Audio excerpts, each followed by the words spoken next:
Terima kasih Anda masih bersama kami di Sapa Indonesia Malam. Pak Mas Duki, tadi waktu awal pemberitaan saya ingin menginformasikan kembali. Ada pernyataan dari Pak Robikin M. Has, Ketua Tanfiziah PBNU yang bilang bahwa kita sebagai Muslim jangan menari di atas genderang orang. Kita percayakan pada kepolisian untuk menangani ini. Lalu kemudian baru saja tadi sekitar 1 jam yang lalu Sekretaris Umum PP Muhammadiyah Pak Abdul Muti nge-tweet kalau ini melalui Twitter ya, umat Islam tidak perlu resah karena sudah tahu bahwa semua yang dikatakan Joseph itu salah. Kita urus hal-hal yang lebih maslahat untuk kemajuan umat. Pak Mas Duki setuju pasti ya? Oh ya Mbak, saya sangat setuju karena bukan hanya kepada umat Islam saya kira dan agama Islam. Mari kita himbau semuanya bahwa saya kira kebencian terhadap agama-agama lain itu harus dihentikan di Indonesia. Ya. Jadi saya kira umat Islam juga harus berlaku sama ya kepada agama-agama lain untuk saling menghormati. Sehingga kalau itu dilakukan, maka apa yang dilakukan oleh Joseph Paul Zhang itu adalah sesuatu yang aneh di mata masyarakat Indonesia yang memang selama ini sudah melakukan langkah saling menghormati antara satu umat dengan umat yang lain, antara satu agama dengan agama yang lain. Itu saya kira yang perlu digalakkan. Okay. Oleh karena itu pemerintah dalam hal ini Kominfo saya kira perlu juga melacak ya, tidak hanya pada Joseph Paul Zhang. Tapi ini ada jaringannya. Nah, jaringannya di media sosial itu saya kira butuh dilacak. Karena kalau enggak, ini dia sering juga melakukan webinar-webinar tiap waktu tertentu. Kami di MUI juga sudah melihat beberapa kali webinar-webinar yang temanya adalah kebencian, prasangka buruk, dan diskriminasi terhadap agama Islam. Tapi juga bisa nanti ada, supaya tidak ada balasan, nah kita harus cegah ini semuanya. Kira-kira ya. Intinya hormat menghormati itu antar semua pemeluk agama, tidak peduli agama apapun begitu ya. Tapi begini, saya kira di era digital itu kan susah ya untuk meredam arus informasi, sangat cepat mengalir, kadang-kadang gatekeepingnya tidak sebagus yang kita harapkan, termasuk untuk konten-konten yang berbau sara, hate speech, berlatar belakang agama dan lain sebagainya. Sebenarnya apakah sudah ada semacam koordinasi yang serius dari pemerintah untuk membendung hal ini, Pak Mas Duki? Iya, cara membendungnya saya kira ada dua. Yang satu mesti kita membuat konten-konten positif sebagai tandingan terhadap hal-hal yang seperti itu. Yang kedua itu adalah langkah bagaimana melakukan mitigasi terhadap jaringan tadi itu supaya itu kita cegah gitu kan.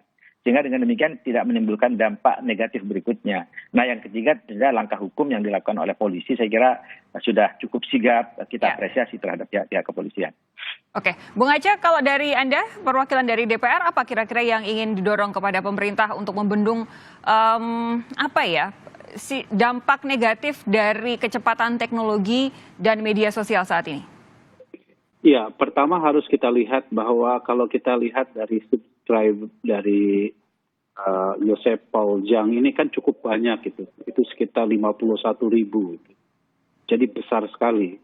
Jadi apa yang disampaikan oleh dia itu pasti akan juga dilihat oleh banyak orang. Nah, inilah yang kemudian bisa jadi ini akan menebarkan kebencian yang sifatnya dalam skala luas. Jadi media sosial begitu sangat efektif gitu ya untuk menebarkan berbagai macam informasi yang informasi itu bukan saja sesat tetapi menurut saya ini informasi yang sampah gitu ya. Nah, oleh karena itu menurut saya memang satu-satunya cara menurut saya adalah memang harus dilacak secepatnya orang ini. Ya, karena apa? Karena ini akan kalau tidak dibendung nanti orang akan tidak percaya terhadap proses penegakan hukum terhadap orang-orang seperti ini. Ya, apalagi misalnya kalau saya lihat pantau dalam satu hari ini misalnya ya, di beberapa media sosial, itu orang kemudian akhirnya mengkait-kaitkannya dengan etnis tertentu. Ya. Nah ini yang juga bahaya, bisa kemana-mana gitu loh. Nah itulah oleh karena itu menurut saya, disinilah kita ingin sekali segera untuk ditindak orang seperti ini ya. dan diminta pertanggungjawabannya kenapa dia punya pemikiran seperti begitu dan menebarkan kebencian dalam skala yang lebih luas. Ini bukan hanya terhadap umat Islam aja ya, tetapi juga himbauan-himbauan yang sama saya kira juga terhadap pemeluk agama yang lain, dan saya yakin pemeluk agama yang lain juga pasti akan mengecam cara-cara dia seperti ini. Oke. Karena hal tersebut saya kira mencederai kita saling menghormati, menjaga kerukunan, dan menghargai antara satu dengan yang lain. Pak Mas Duki, begini, Indonesia kan memang beragam, Bhinneka Tunggal Ika. Dari dulu kita selalu bilang bahwa keberagaman itu harus menjadi aset. Tapi mau tidak mau yang namanya intoleransi itu kan jadi tantangan bangsa ini sudah sejak lama begitu.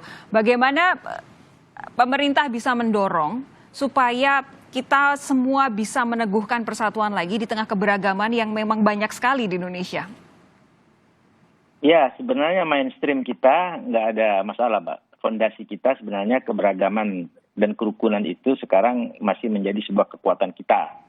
Dan apalagi bahwa kalau hanya gara-gara Joseph Paul Chang ini, saya kira nggak akan mempengaruhi terlalu besar terhadap kekokohan fondasi tadi. Yeah. Apalagi perlu juga kita beritahu kepada masyarakat ya umumnya bahwa Islamofobia itu kalau menurut ahli-ahli Islamologi ya itu dikatakan lahir itu pertama karena kebodohan gitu ya. Yang kedua karena ketakutan.